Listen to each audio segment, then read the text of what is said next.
de la mañana. Gracias por acompañarnos en la señal de éxitos. Estamos llegando desde Caracas a todo el país a través de nuestras emisoras. Transmitimos a través del canal 990 de Simple TV, también a través de mundover.com y de nuestras aplicaciones. En videos miércoles significa que tenemos nuestra agenda económica. Petroguía. Petroguía reseñó que el promedio de las exportaciones petroleras de Venezuela durante el primer trimestre de 2024 de este año alcanzó 726.800 barriles por día, un volumen que indica un aumento de 12,7% con respecto a ese mismo periodo, pero del año 2023. La razón fundamental se debería al incremento que se dio en el mes de marzo, cuando los despachos de crudo llegaron casi a los 900.000 barriles por día. Pues bueno, eso forma parte del inicio de nuestra conversación con Asdrúbal Oliveros de la mano de Ecoanalítica. Ecoanalítica. Balance del mundo económico. Con Román Losinski. Y Asdrúbal Oliveros, como les decía, es economista y socio director de Ecoanalítica. Asdrúbal, buen día, ¿cómo estás? Buenos días, Román. Un saludo para ti y para todas las personas que hasta ahora sintonizan el programa. Un gusto, gracias. Gracias, compañero. Mira, Asdrúbal, uno lee, ¿no? Cifras de producción y aumenta y cae un poco y vuelve a aumentar. Y uno puede revisar los precios, referencia del dólar, incluso la cesta venezolana, pero se conoce al final, Asdrúbal, el flujo de caja de Venezuela, es decir, en el cuánto entra, cuánto sale, por qué vías, a qué se destinan los recursos. Esa información se tiene. Mira, Román, se tienen estimaciones, obviamente los economistas, las diferentes firmas nacionales y organismos internacionales hacemos estimaciones de eso. Lo bueno es que, como tú lo acabas de mencionar, pues los datos se publican, cuánto petróleo vende Venezuela, más o menos por dónde lo vende, los precios marcadores existen, los descuentos. Ahora, desde el punto de vista público, es decir, una información que emane el Ministerio de Finanzas, sobre todo en lo que tiene que ver con gasto, no tenemos. No tenemos información oficial de los ingresos, pero se pueden estimar, es menos complicado, pero datos oficiales de gasto, tenemos muchos años que no lo tenemos, se hacen también estimaciones, pero son más difíciles porque obviamente allí la información pública no es tan abundante. Entonces, efectivamente, sí tenemos una especie de caja negra de, bueno, cómo el gobierno está ejecutando los recursos, cómo se distribuye el gasto. Uno tiene tiene algunas nociones, pero no hay una información que debería ser pública. El presupuesto debería ser público, las partidas de gasto, la ejecución de ese gasto mensual, la priorización de ese gasto debería ser de información de dominio público, que la gente pueda escudriñar, que se pueda debatir, que incluso el órgano contralor, por definición constitucional, que es la Asamblea Nacional, deberían darse debates sobre ese tema, pero no es así. Asdrúbal, vienen subiendo las cifras tanto de producción como de comercialización de crudo. Poco a poco, no llegan al millón, pero vienen subiendo poco a poco. Ahora, expectativas, porque fíjate, hoy es 10 de abril. La próxima semana, nuestra próxima agenda será 17. El día 18 es esa fecha, la tan mencionada fecha del 18 de abril, en la que Estados Unidos decidiría sobre qué hacer con las sanciones, si se mantiene la flexibilización, no sé si incluso está en planes profundizarlas o volver al esquema anterior. ¿Esos tres escenarios son los únicos sobre la mesa o hay más? Fíjate, Román, es un buen punto. Efectivamente hemos visto un incremento de producción que, si descuentas, o sea, si sumas, mejor dicho, la producción de exportación y la producción interna, estamos hablando de un poco más de 850.000 barriles, ¿no? El tema del millón pareciera un poco cuesta arriba en este contexto, pero lo importante es que ha venido aumentando y en los últimos meses ha rondado alrededor de esa cifra. Entonces, está la discusión sobre la licencia 44, esa que tú mencionas, es una licencia muy amplia, abarca 4 áreas, que es petróleo, obviamente la más importante, oro, sistema financiero, porque tiene elementos para el Banco Central de Venezuela y el Banco de Venezuela, y bonos de la deuda.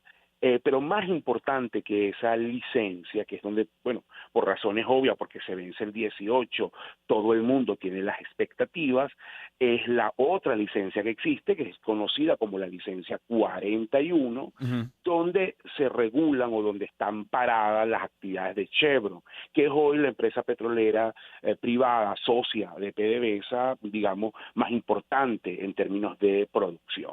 Bajo esa licencia está Chevron, pero también se desprenden, digamos, la acción de empresas europeas como Eni, Repsol y Maurel & Pros. Entonces, el tema acá es si se revoca o se eliminan algunos aspectos de la licencia 44, que es lo que la mayoría de los analistas estamos esperando, pero se mantiene la licencia de Chevron, que también por lo menos para nosotros es el escenario proyectado. En ese caso, que es un poco lo que estamos viendo, el efecto no va a ser tan negativo en términos de producción, es decir, eso no significa que va a haber una caída significativa de producción. De hecho, lo que vemos es más bien que la producción se estanca, es decir, no cae, pero su capacidad de crecer se limita porque desaparecen los incentivos de la licencia 44, pero las compañías petroleras que mencioné siguen operando.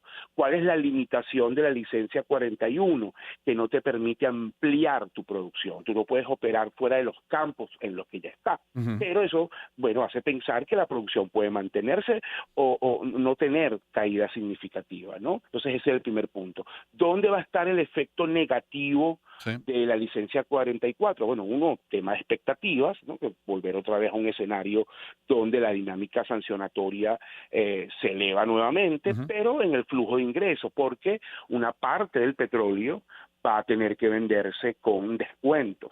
Y entonces ahí vamos a perder, bueno, una parte de los ingresos, porque eso hay una diferencia entre los precios que tenemos hoy y los precios que tendríamos con descuento. Claro. Entonces ahí hemos estimado que esa pérdida de abril, vamos a suponer del 18 de abril hasta el 31 de diciembre, lo que queda de año, puede estar en términos netos, es decir, lo que deja de percibir el Estado venezolano es de unos 1.500 millones de dólares. Entonces, si lo ves desde la perspectiva, tampoco es catastrófico, por supuesto que no. A Venezuela en las condiciones actuales, 1.500 millones de dólares no le sobran, Sí. pero tampoco es una caída abrupta de los precios. Creo que la gran limitación de la licencia, Román, y de volver a este esquema o a un esquema de sanciones, si eso ocurriese, Ujú. es, bueno, las limitaciones que tiene el sector petrolero para crecer. O sea, las implicaciones para mí no son tan de corto plazo, Sí. son más de mediano y largo plazo. Es decir, si volvemos a este punto, la capacidad de crecer, la capacidad de que el sector petrolero se apalanca para el estímulo de la economía, para el desarrollo, se ven seriamente limitadas, ¿no? Ese para mí es el gran problema. Ahora, ¿es un escenario que las sanciones puedan ser aún más severas de lo que teníamos antes de la flexibilización? Porque cada vez son más las voces, Asdrúbal, que aún siendo muy críticas en lo político, apuntan a decir que sí, que las sanciones afectan la vida de todos en el país. Y tienes un Estados Unidos que también está sumido en una campaña electoral y que tiene que ser muy pragmático, ¿no? Con sus necesidades energéticas. Sí, mira, es un buen punto, no es nuestro escenario base. Como escenario, Sí. Román, siempre hay que evaluarlo y tiene obviamente una probabilidad que no es cero, pero para nosotros es un escenario de baja probabilidad. Obviamente podemos equivocarnos y dentro de una Sí. semana lo calibraremos, pero creo que no es el escenario, un poco por lo que tú señalas. No solamente que Estados Unidos está en campaña, no solamente por el efecto adverso, es que también hay una dinámica más allá de lo político. Todo el mundo hace este análisis pensando en la realidad política que vive Venezuela, pero también hay otros factores que al gobierno de Estados Unidos le Claro. interesa. Por ejemplo, temas ligados a energía. Es verdad que Venezuela no aporta grandes cantidades de petróleo, Mm. pero en una situación global compleja y en las condiciones adecuadas, Venezuela podría en el mediano y largo plazo aumentar su caudal de producción, entonces eso es un punto a considerar, Sí. pero para mí el más poderoso es el que está ligado a temas migratorios. Entonces, también a Estados Unidos le importa evitar o que la situación en Venezuela se exacerbe, que genere pues unos flujos migratorios más peligrosos o más elevados, mejor dicho, de lo que ya están. Entonces, probablemente esos factores geopolíticos, migratorios y políticos hagan que mandes una señal de que a lo mejor no estás muy contento con lo que está ocurriendo, pero tampoco vayas a un esquema rígido, sancionatorio, como el que hubo previo a hace algunos meses. No es el escenario que estamos viendo. Sí. Estamos viendo un escenario intermedio donde se tomen algunas decisiones, pero como te digo, el elemento más importante de todo lo que estamos conversando, que es la licencia 41 que ampara la actividad de Chevron, no estamos viendo que sea tocada. Para mí será una gran sorpresa que eso ocurra. Es Asdrúbal Oliveros, como cada miércoles a esta hora, nuestra agenda económica. Asdrúbal, estamos ya a 10 de abril, queda lo que resta del mes, todo mayo, todo junio y los 28 días de julio hasta la elección. Estamos hablando de poco más de 3 meses. ¿Ves hoy, Asdrúbal, el dinero en la calle que se esperaba, que alguno podía imaginar? Ese mayor gasto del que hablaban algunos economistas, ¿lo ves ya? No, Román, y de hecho nosotros también hemos calibrado, como siempre, porque los economistas no somos brujos, Sí. trabajamos con escenarios y en la medida que tú vas viendo la evolución, vas calibrando tus escenarios. Nosotros a principios de año, que probablemente lo hablamos en esta agenda, esperábamos una inyección importante de gasto, también porque las expectativas políticas eran otras, la fecha de la elección que se planteaba era otra. Hoy tenemos una dinámica política compleja, difícil, una elección bastante acotada en tiempo, es decir, es prácticamente en números redondos dentro de 3 meses, y bueno, eso hace pensar que el gasto va a estar muy, muy controlado, probablemente en esos a partir de mayo en adelante, y hasta ahora, al momento que tú y yo estamos teniendo esta conversación, no ha ocurrido una expansión de gasto. Eso también, Román, te dice, obviamente yo no es mi área de análisis la política, pero te dice también, bueno, cómo el gobierno se siente en el entorno. Gobierno que va a una elección de vida o muerte, pareciera no estar muy preocupado porque el gasto público no se ha elevado en forma significativa. O sea, no ha ocurrido eso, y eso hace también que los resultados del primer trimestre no sean los esperados. No vemos una caída, los números, los indicadores de alerta temprana que lleva Ecoanalítica, que le permiten tener una estimación del desempeño económico del primer trimestre, no te reflejan unos niveles de contracción, pero tampoco te reflejan una gran expansión. Es una economía que más o menos sigue estancada.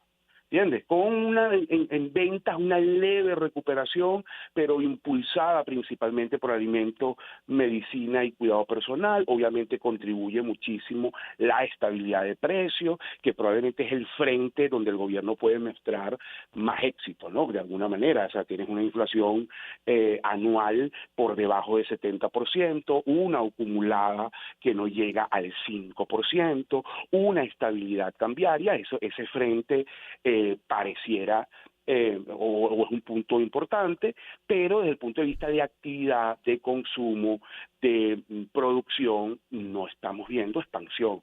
Estamos viendo estancamiento, y a nivel de gasto tampoco estamos viendo expansión de gasto. O creo que el gran momento del gasto o de inicio del gasto probablemente sea a final de mes, donde, como lo conversamos la semana pasada, si no me equivoco, podría venir un anuncio de aumento salarial y de bonificaciones. Eso va a marcar un poco una dinámica a lo mejor de mayor gasto, pero eso no ha ocurrido.